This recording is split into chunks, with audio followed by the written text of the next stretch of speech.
ସମସ୍ତଙ୍କର ଜୟ ଜଗନ୍ନାଥ ଦିଲ୍ସେ ଜୟ ଶ୍ରୀରାମ। ଆପଣମାନେ ଭଲ ଅଛନ୍ତି ତ? ଯେମିତି ଭଲରେ ଥାନ୍ତୁ। ଆଜିର ବ୍ଲଗ୍ଟିକୁ ଏଠି ଦେଖି ଷ୍ଟାର୍ଟ କରନ୍ତୁ।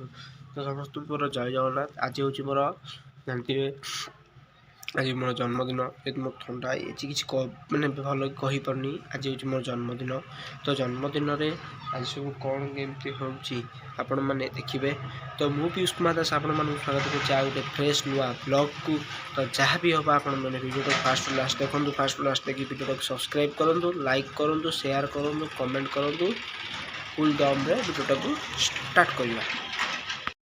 ଦେଖନ୍ତୁ ଏଇଟା ନୂଆ ଡ୍ରେସ୍ ପ୍ୟାଣ୍ଟ ପିନ୍ଧି ସାରିଲାଣି। ବର୍ତ୍ତମାନ ଯାଉଛି ମନ୍ଦିର। ତ ମନ୍ଦିରରୁ ଆସି ଆପଣମାନଙ୍କ ସହ ମୁଁ କଥା ହେଉଛି। ବର୍ତ୍ତମାନ ସମୟରେ ଡ୍ରେସ୍ଟା ଦେଖନ୍ତୁ କେମିତିକା ହେଇଛି ଏବଂ କ'ଣ କେମିତି ହେଇଛି ଆପଣମାନେ କମେଣ୍ଟରେ କହିବେ। ଇଏ ହେଉଛି ମୋର ଆଜି ବାର୍ଥଡେର ଡ୍ରେସ୍, ଗଞ୍ଜି ଆଉ ପ୍ୟାଣ୍ଟ। ତ ଆଉ କିଛି ସମୟ ପରେ ଆମର ଜନ୍ମଦିନରେ ଯାହା ବି ହୁଏ ସେଇଟା ଆପଣମାନଙ୍କୁ ମୁଁ ଭିଡ଼ିଓରେ ଦେଖେଇବି। ତ ଆପଣମାନେ ଭିଡ଼ିଓଟାକୁ ଫାଷ୍ଟରୁ ଲାଷ୍ଟ ୱାଚ୍ କରନ୍ତୁ। ତାପରେ ଆମ ବ୍ରାହ୍ମଣ ଘରେ ଏମିତି ମାନେ ଜନ୍ମଦିନରେ ସମସ୍ତଙ୍କୁ ବନ୍ଦିଆଯାଏ। ତ ସେଥିପାଇଁ ଆମ ଫୁଲ କୁମ୍ଭ ଥୁଆ ହେଇଥାଏ ଏବଂ ଦୁବ ଚାଉଳ ଥୁଆ ହେଇଥାଏ ଏବଂ ଏଠାରେ ଆମର ଆଇଁଷ ରୋଷେଇ କରି ଷଠ୍ଠୀଙ୍କୁ ପୂଜା ହେବା ସହିତ ଆମରକୁ ବନ୍ଦାପନା କରାଯାଇଥାଏ। ଏଇଟା ତାପରେ ଆମେ ବନ୍ଦାପନା ପରେ ଏଇ କାର୍ଯ୍ୟକ୍ରମ ଏଠି ଶେଷ ହୋଇଥାଏ।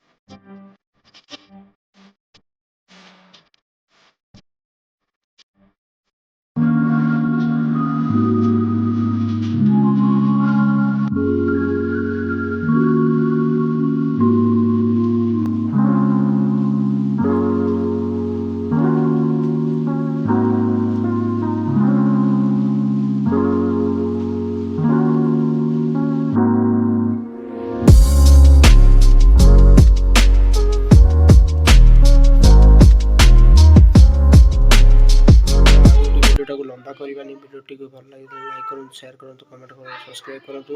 ଆପଣମାନେ ଦେଖିଲେ ଆଜିର ଜନ୍ମଦିନରେ ଆମ ବ୍ରାହ୍ମଣ ଘରେ ଏମିତି କିଛି ହୋଇଥାଏ। ଯଦି ଭିଡ଼ିଓଟି ଭଲ ଲାଗୁଛି ଲାଇକ୍, ସେୟାର, କମେଣ୍ଟ, ସବସ୍କ୍ରାଇବ୍ ରହୁଛି। ଜୟ ଜଗନ୍ନାଥ।